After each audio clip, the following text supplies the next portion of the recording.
জয়গুরু। আমি আমার পরিবারের সাথে গেছিলাম অনুকূল ঠাকুরের আশ্রমে ঠাকুরের দর্শনে। কিভাবে গেলাম এবং কোথায় থাকলাম সেটাই আপনাদের সাথে শেয়ার করছি। হাওড়া স্টেশন থেকে আমরা বন্দে ভারত ট্রেনে উঠি। ট্রেনটা ছাড়ে হাওড়া স্টেশন থেকে 3:50-এ আর ট্রেনটা দিয়ে দেয় 2:50-এ। যথারীতি আমার মেয়ে আর মা, মেয়ের এই দরজাটা খুব ভালো লেগেছে।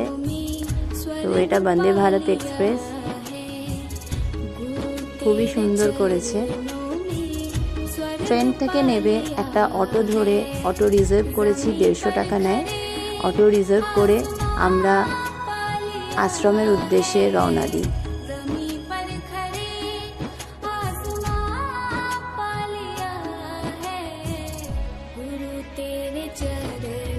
বন্দে ভারত ট্রেনটা 40 মিনিট লেট ছিল। তো আগেই আমরা তপবন স্কুলের অপোজিটে আমাদেরই গুরু ভাইয়ের এক গেস্ট হাউস নিয়েছিলাম। সেখানে গিয়ে লাগেজগুলো রেখে তারপরে আমরা আচার্যদেব দাদার দর্শনে বেরিয়ে পড়ি। আচার্যদেব দাদা উনি রাত 8টা থেকে 10টা অবধি বসেন।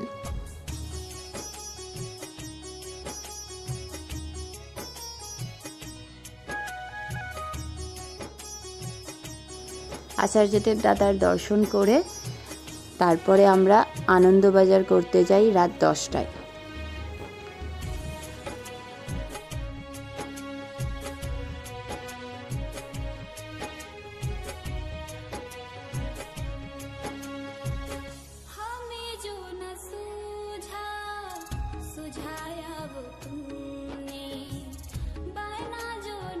আনন্দবাজার করে আমরা এখন গেস্ট হাউসে ফিরে যাচ্ছি।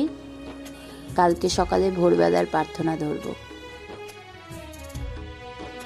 এখন এপ্রিল মাস, তাই ভোরবেলার প্রার্থনা 5:20-তে। তো আমরা চলে আসি ভোরবেলার প্রার্থনা করতে। ভোরের প্রার্থনা শেষ করে আমার মা স্বস্তায়নী নেয়। তারপরে আমরা আবার ঠাকুর আচার্যদেব দাদার উদ্দেশ্যে রওনা দিই। উনি 10টা থেকে 9:30 থেকে 10টার মধ্যে বসেন। তো ওই দিকেই আমরা যাচ্ছি এখন।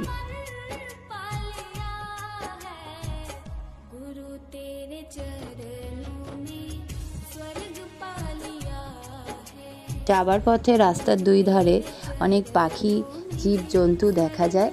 তো সেইগুলোই আমার মেয়েকে দেখাতে দেখাতে নিয়ে যাচ্ছিলাম।